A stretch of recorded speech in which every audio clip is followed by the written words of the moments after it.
Just every now and again I go to my collection of movies, pull out something I've never seen before and kind of hope that I'm going to discover something I'm going to love. Because, you know, Arrow movies, particularly, they always appear in these 5 for 30 deals in HMV, which is back, hallelujah.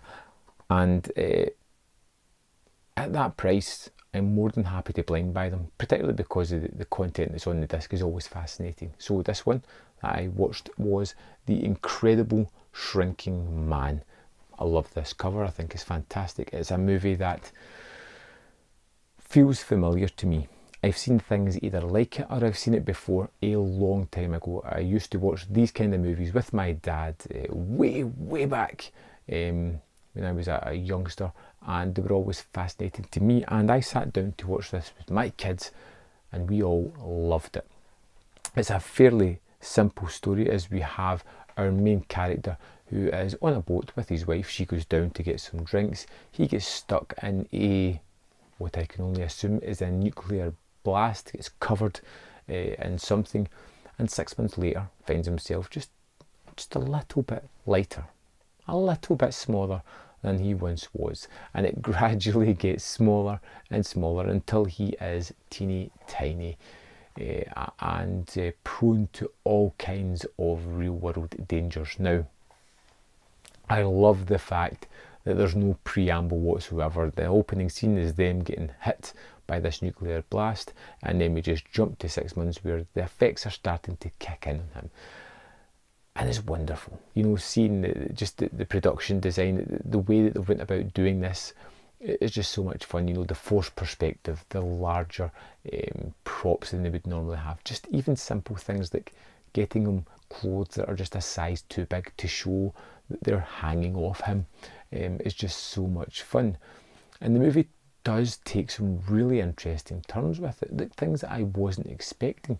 You know, initially he goes for tests, he knows there's a problem, and then he shrinks to a size, gradually going down till he's about 36 inches. And just seeing him going out and about, you know, walking the streets, having people look at him, trying to hide until he discovers a circus where they have the world's smallest woman or something like that, who's 36 inches as well. And he starts to have these conversations and relationships with her that kind of caught me off guard. You know, he makes a connection with somebody that is his height, and he kind of forgets about his wife for a little bit. Nothing really untoward happens. He just kind of emotionally creates a connection with this woman because they share something, until he realises he's shrinking even smaller. And it gets to the point in the third part of the movie where he is so small that he's living in a dollhouse, and then things just move from there on. And it's really just inventive, and we have this voiceover, this narration of the lead character who really lets you into his head of what he's thinking, why he's thinking that way. It's a cheap way out of rather telling you than showing you, but it kind of mixes it with some really good images that gives you a real idea of the struggle that he has and how he's just trying to survive in this situation. It was so much fun. I loved so many scenes about it, like him walking about the streets and people looking at him funny, the scenes with the spider that come near the end of the movie, the scene with the cat, which is rather interesting and fun, how he gets out of certain situations when he has to get food and he's trapped and how he gets to it. It's all fantastic stuff. But then it goes and does an ending that I just was not expecting,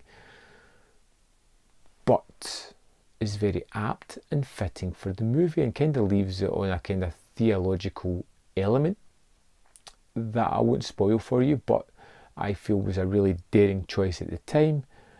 Like I said, very fitting to this movie, and ultimately made it just a great, enjoyable watch. Is it something that I'm going to go back to a lot? No.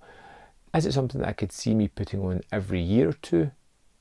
Possibly, because it's quick, it's easy, it's fun, and I do really like the way it goes at the end of the movie. The Incredible Shrinking Man, another fantastic Arrow release, another one that I really enjoyed. I didn't get to the special features as yet, but it does have a brand new audio commentary, Auteur on Campus, Jack Arnold at Universal, an extended documentary about the early career of director Jack Arnold. There is no Zero writing The Shrinking Man, an in-depth conversation with the author about his father and the creation of the original Shrinking Man novel, the original Super 8 home cinema version, which I do quite like. They usually shrink the movies down to about 18-20 minutes, so it's almost like a bullet point type of thing. It takes out lots of the character work and just kind of hits you with the action beats, and I'm curious about that one on this. I can kind of guess what they're going to cut out mostly, but I'm still want to go and check that out. There's no theatrical trailer. It's got a reversible sleeve, and let's just have a quick look if I can.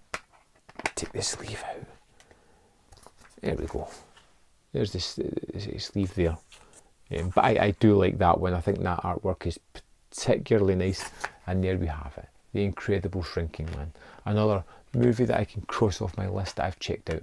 So thanks for watching, and I'll see you next time on Man vs Film.